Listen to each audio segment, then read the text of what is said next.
Olá, irmãos, Deus os abençoe, em nome de nosso Senhor Jesus Cristo, com a graça de Deus, estamos aqui para trabalhar juntos por essa causa tão preciosa. Estamos nos aprontando para a tremenda hora do arrebatamento. E como nós temos visto na última conversa, a verdadeira igreja, ela entrará, ou tem entrado, através da revelação da palavra, nessa atmosfera de preparação para ser transformada. Por isso Jesus disse que quando aparecesse o sinal do Filho do Homem, nós deveríamos olhar para cima, porque a nossa redenção se aproxima.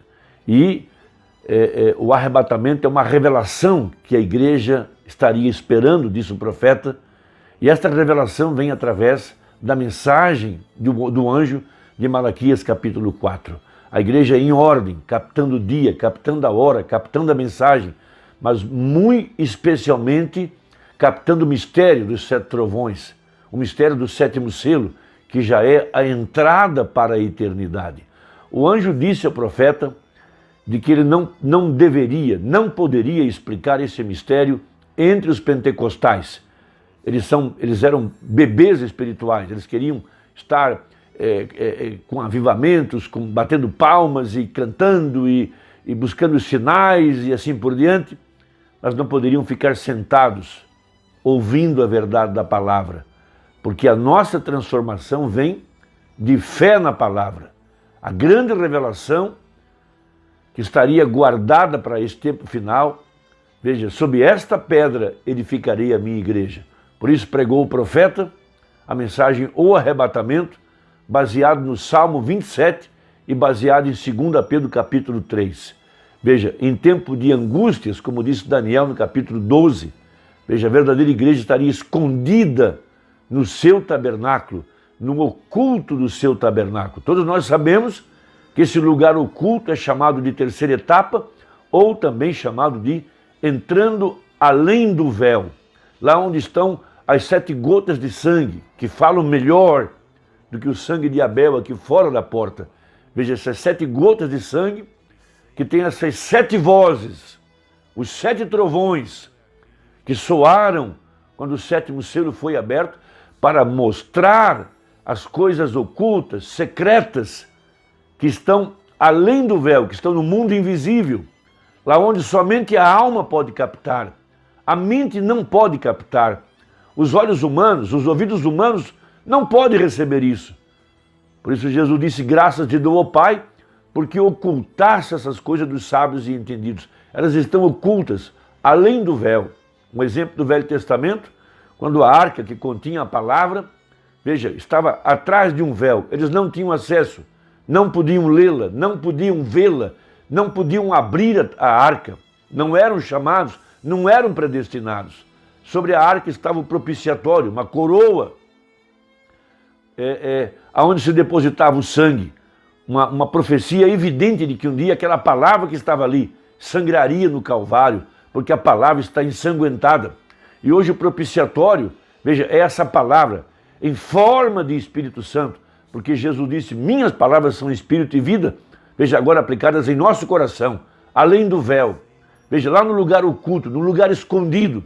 Então a verdadeira igreja estaria em Cristo pelo verdadeiro batismo com o Espírito Santo. E ali Satanás não tem acesso, ali o hipócrita não tem acesso, ali o homem comum não tem acesso, apenas o eleito a quem é revelado a palavra. Então disse o profeta que ele não deveria explicar a terceira etapa. Veja, não cabia a ele, coube a ele revelar a palavra, mas caberia aos pastores. Veja, por que tiveram que ser pastores? Porque eram homens comissionados para mostrar que o Messias estava na manjedoura. Estava agora enrolado com os panos tirados da canga de um boi, lá na manjedoura. Veja, os primeiros a saberem que o Messias estava na terra. Os primeiros a saberem que o 7º selo está aberto, que os 7 trovões estão revelados. É o ministério de pastores, são homens levantados por Deus para guiar o povo até onde está a fonte da vida eterna. O 7º selo já é a entrada à eternidade. Veja, lá no Velho Testamento, quando Sansão, advertido por Deus, para não explicar de onde vinha a fonte de seu poder, advertido por Deus de não explicar qual era o seu segredo, de onde vinha a sua força. Mas Dalila, a prostituta, que estava atrás do poder, ela queria saber qual era o poder, onde residia a sua força. Ela foi seduzindo ele, um tipo das denominações que se aproximaram do profeta. Elas não queriam a mensagem, elas não queriam o nazireato, elas não queriam tomar a palavra, mas elas queriam descobrir como operar, de onde vinha o poder que operava o profeta. Então houve muitos personificadores, muitos imitadores.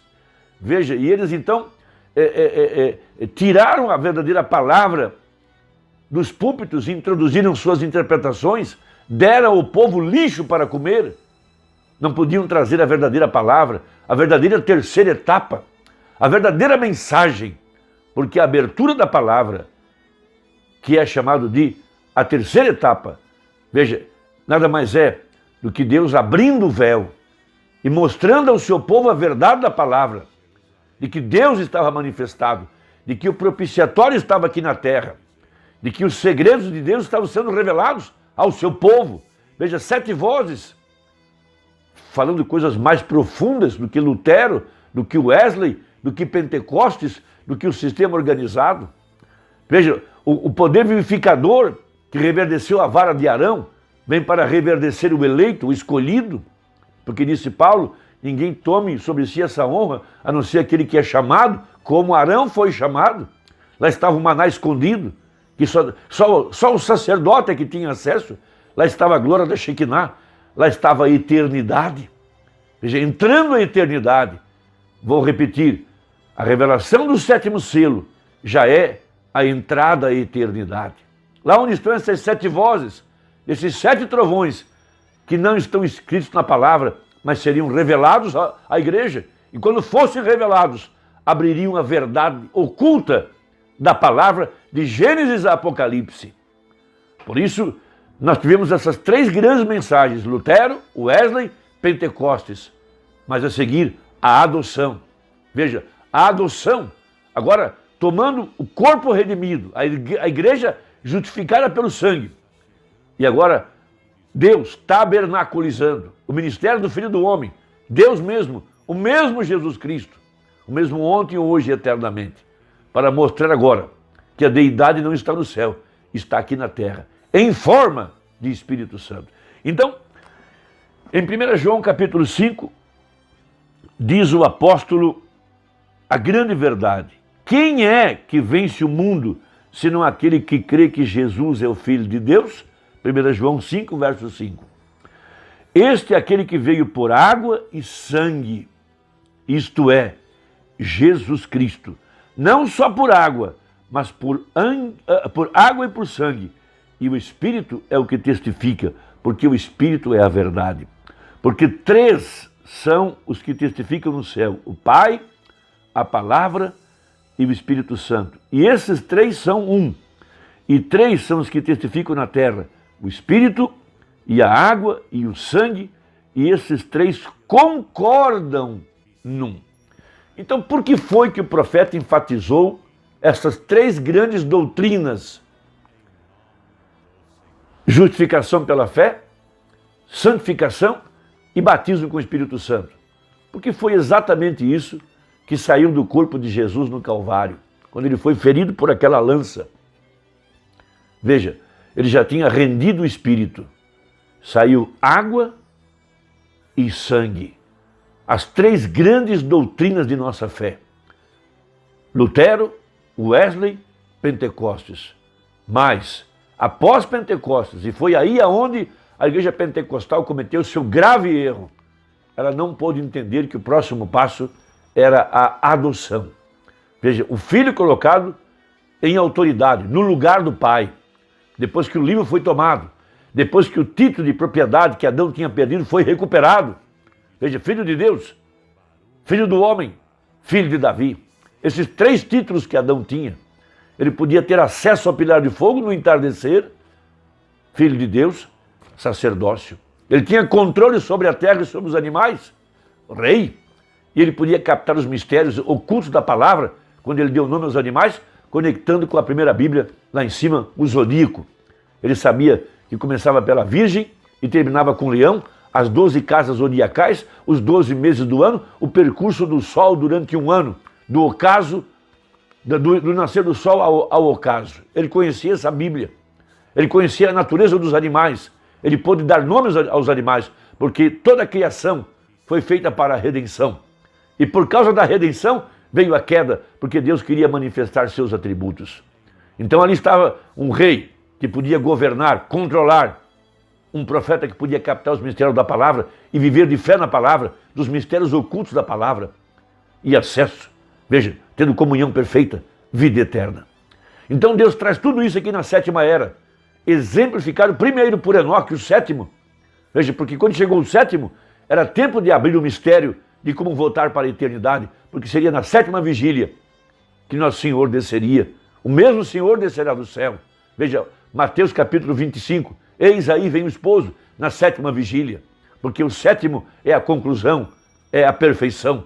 Veja, então Deus levanta a semente eleita, desperta nela o desejo, o sentimento de conhecer os mistérios secretos do livro selado, da comunhão perfeita, dos mistérios ocultos da palavra, de agora ter controle, como Enoque podia falar a palavra, e as rochas de diferentes montanhas foram cortadas e alinhadas pelo poder da palavra. Veja, porque não havia mecanismos humanos para cortar aquelas pedras com tantas toneladas e alinhá-las tão perfeitamente, sem argamassa. Veja, apontadas para os 7 estrelos, dividindo a terra em 4 partes. Veja, norte, sul, leste e oeste, os 4 pontos cardeais, e apontá-lo para o grande Órion, as Pleiades, as 7 estrelas. Enoque captou o mistério, porque Enoque tinha comunhão com o primeiro Adão. Veja, então aqui vem um profeta agora, o sétimo. Veja, com a comunhão perfeita com o segundo Adão, Jesus Cristo, para captar os mistérios ocultos da palavra e trazer a fé para o arrebatamento. Então ele prega a mensagem, o arrebatamento, parágrafo 105 a seguir. Agora, nós encontramos aqui que Enoque foi o sétimo depois de Noé, o que foi um tipo das eras da igreja. Agora, todos os demais 6 homens, antes dele, morreram, porém Enoque foi transladado. Veja, Enoque foi arrebatado, o sétimo, mostrando que é a sétima era da igreja, que recebe o arrebatamento. Agora, não há dúvida, nós estamos na sétima era da igreja, todos sabemos disso. Agora, é a sétima era da igreja que recebe o arrebatamento. Todos os outros 6 morreram, porém Enoque foi transladado, porque ele não foi achado, Deus o tomou, porém Enoque arrebatado foi um tipo de todos os demais morrendo. Porém a noiva do tempo do fim será chamada para fora, veja, o arrebatar, sem a morte, será chamada da sétima era da igreja, o que nós estamos agora testificando daquela era. Ó, que coisa, vamos cavar agora, diz o profeta, bem fundo. Então, quando terminou a sétima era, João é chamado, um tipo da noiva, uma trombeta soando, uma santa convocação para subir mais alto. E ele viu uma porta aberta no céu para entrar agora no lugar santíssimo, lá onde estava o trono de Deus. E quando ele chega lá, ele vê os anciãos, ele vê os 4 querubins e ele vê o altar de misericórdia. Ele está entrando no lugar santíssimo. Essa é a terceira etapa, além do véu. Isso não pode ser visto aqui nas eras da igreja. Não era tempo ainda. Porque a igreja é chamada na sétima era a uma vida mais profunda, a viver de uma civilização de fé. Agora aqui também um tipo das 7 eras da igreja, o que em Apocalipse 10, verso 7, que o grande mistério do livro haveria de ser desvendado pela mensagem do 7º anjo. Veja, agora há um mensageiro acima sempre e um mensageiro na terra. Apocalipse 10, 1, esse é Jesus Cristo. 10, 7, esse é o 7º anjo, o anjo da sétima era. Veja, a palavra inglesa anjo significa o mensageiro. E na mensagem do 7º anjo, enquanto ele está fazendo sua proclamação, seu ministério, então quando ele começa a tocar o seu ministério, veja, não quando ele começou, melhor dizendo, quando ele começa a tocar o seu ministério. Jesus, quando ele começou curando os enfermos e aflitos. Primeira etapa, aquele grande rabino, ele é profeta, todos o queriam em sua igreja. Porém, quando ele se sentou certo dia e disse, eu e meu pai somos um, aquilo foi diferente. Aquilo foi diferente. E se não comerdes a carne do Filho do Homem e não beberdes o seu sangue, não tereis vida em vós mesmos. Ora, ele é um vampiro, disseram. Está vendo? Aquilo foi diferente. Ele não explicou isso. Eles já tinham visto a manifestação, a vindicação da palavra de Deus para a sua era, feita real e provada para eles, que ele era aquele mensageiro daquela era. E ele não tinha de explicar nada. Essa é a mensagem do profeta. A terceira etapa não será explicada para o público lá fora, nem para o crente comum. Somente para o eleito que pode captar a verdade da palavra por revelação. Espero que a conversa tenha ajudado. Deus te abençoe e até a próxima, se Deus quiser, em nome de Jesus. Amém.